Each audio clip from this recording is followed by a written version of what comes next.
很多肥胖患者会出现夜间打鼾、憋醒、白天嗜睡等症状，这可能是阻塞性睡眠呼吸暂停综合征，而肥胖是重要诱因之一。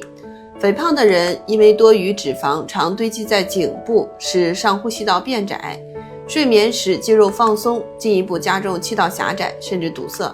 同时，肥胖会降低呼吸中枢的敏感性，使其对缺氧和二氧化碳升高反应迟钝，加重呼吸暂停。该病症其实危害很大，短期会导致睡眠质量差，白天嗜睡，注意力不集中，影响工作生活，增加意外风险；长期则会损害多器官系统，反复缺氧易引发高血压、冠心病等心血管病，影响糖脂代谢，加重胰岛素抵抗，升高糖尿病的风险，还可能会导致脂肪肝、胃食管反流及焦虑、抑郁等等。减重就是改善病情的关键。减重后，颈部脂肪减少，上呼吸道狭窄缓解，气道阻塞改善。